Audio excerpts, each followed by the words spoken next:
राम राम राम राम राम राम राम राम राम नारायण नारायण। संबंध। पूर्व श्लोक में भगवान ने आत्मा में भोक्तृत्व का अभाव बताया। अब आगे के श्लोक में आत्मा में कर्तृत्व का अभाव बताते हैं। यथा प्रकाशयत्येकः कृत्स्नं लोकमिमं रविः क्षेत्रं क्षेत्री तथा कृत्स्नं प्रकाशयति भारत। हे भरतवंशोद्भव अर्जुन, जैसे एक ही सूर्य इस संपूर्ण संसार को प्रकाशित करता है, ऐसे ही क्षेत्रज्ञ आत्मा संपूर्ण क्षेत्र को प्रकाशित करता है। यथा प्रकाशयत्येकः कृत्स्नं लोकमिमं रविः। नेत्रों से दिखने वाले इस संपूर्ण संसार को, संसार के मात्र पदार्थों को एक सूर्य ही प्रकाशित करता है और संसार की सब क्रियाएं सूर्य के प्रकाश के अंतर्गत ही होती है। परंतु सूर्य में मैं सबको प्रकाशित करता हूं ऐसा कर्तृत्व नहीं होता। जैसे सूर्य के प्रकाश में ही ब्राह्मण वेद पाठ करता है और एक शिकारी पशुओं को मारता है, पर सूर्य का प्रकाश वेद पाठ और शिकार रूपी क्रियाओं को करवाने में कारण नहीं बनता। यहां लोक शब्द मात्र संसार का वाचक है, 14 भवन तक। कारण कि मात्र संसार में जो कुछ भी चंद्रमा, तारे, अग्नि, मणि, जूट, जड़ी बूटी आदि में प्रकाश है, वह सब सूर्य का ही है। क्षेत्रम क्षेत्री तथा कृत्स्नं प्रकाशयति भारत। सूर्य की तरह एक ही क्षेत्री, क्षेत्री का अर्थ होता है क्षेत्रज्ञ या आत्मा, संपूर्ण क्षेत्रों को प्रकाशित करता है। सब क्षेत्रों में करना करवाना रूप संपूर्ण क्रियाएं क्षेत्री के प्रकाश में ही होती हैं, परंतु क्षेत्री उन क्रियाओं को करने करवाने में कारण नहीं बनता।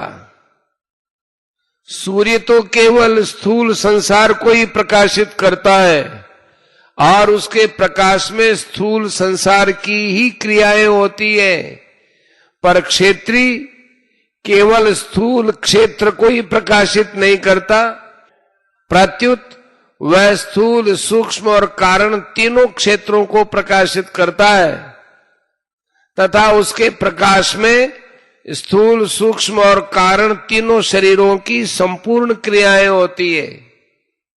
जैसे संपूर्ण संसार को प्रकाशित करने पर भी सूर्य में अभिमान नहीं आता कि मैं सबको प्रकाशित करता हूं, और तरह तरह की क्रियाओं को प्रकाशित करने पर भी सूर्य में नाना भेद नहीं आता, ऐसे ही संपूर्ण क्षेत्रों को प्रकाशित करने, उनको सत्ता स्फूर्ति देने पर भी क्षेत्री में अभिमान माने कर्तृत्व नहीं आता, और तरह तरह की क्रियाओं को प्रकाशित करने पर भी क्षेत्री में नाना भेद नहीं आता।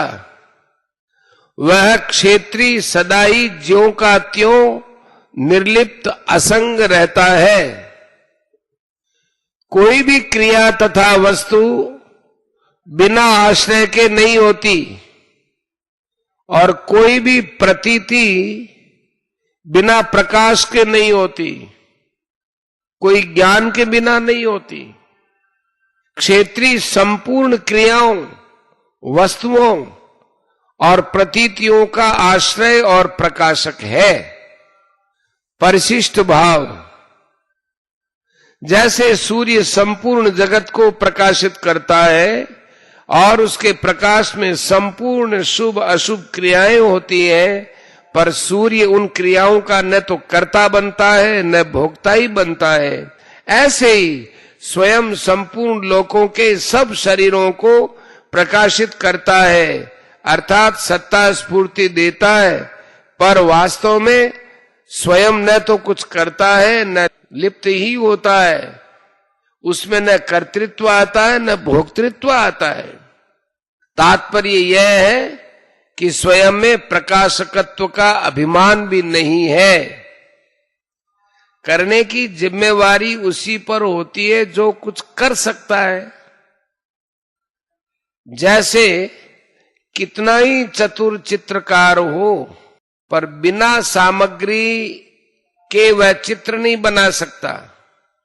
ऐसे ही चेतन पुरुष बिना प्रकृति की सहायता के कुछ नहीं कर सकता। अतः पुरुष पर कुछ करने की जिम्मेवारी हो ही नहीं सकती। ये सबका अनुभव है कि शरीर के बिना हम कुछ नहीं कर सकते, इसलिए कुछ न कुछ करने में ही शरीर का उपयोग है। अगर हम कुछ भी न करना चाहें तो शरीर का क्या उपयोग है? कुछ भी नहीं। अगर हम कुछ भी देखना न चाहें तो आंख हमारे क्या काम आई? कुछ भी सुनना न चाहें तो कान हमारे क्या काम आया? स्थूल क्रिया करने में स्थूल शरीर काम आता है, चिंतन ध्यान करने में सूक्ष्म शरीर काम आता है, स्थिरता समाधि में कारण शरीर काम आता है। समाधि और व्युत्थान ये दो कारण शरीर में ही होते हैं। कारण शरीर से संबंध विच्छेद होने पर सहज समाधि अथवा सहजावस्था होती है। अगर कुछ न करें तो तीनों शरीर हमारे क्या काम आए? शरीर और उसके द्वारा होने वाली क्रियाएं संसार के ही काम आती हैं। हमारा स्वरूप चिन्मय सत्ता मात्र है, अतः उसके लिए शरीर और उसकी क्रियाएं कुछ काम नहीं आती। चिन्मय सत्ता में कोई कमी नहीं आती, वह सर्वथा पूर्ण है। अतः हमें अपने लिए कुछ नहीं चाहिए। चिन्मय सत्ता के सिवाय दूसरा कोई है ही नहीं, क्योंकि सत्ता एक की होती है, दो की हो नहीं सकती। अतः हमें किसी साथी की जरूरत नहीं। इस प्रकार न तो क्रिया के साथ संबंध हो और न अप्राप्त वस्तु के साथ कामना हो और न प्राप्त वस्तु के साथ संबंध हो, ममता हो, तो प्रकृति के साथ तादात्म्य नहीं रहेगा। प्रकृति से तादात्म्य न रहने पर प्रकृति में क्रिया तो रहेगी, पर कर्ता और भोक्ता नहीं रहेगा। इसी अध्याय का 19वां श्लोक, पुरुष प्रकृतिस्थो हि भुंक्ते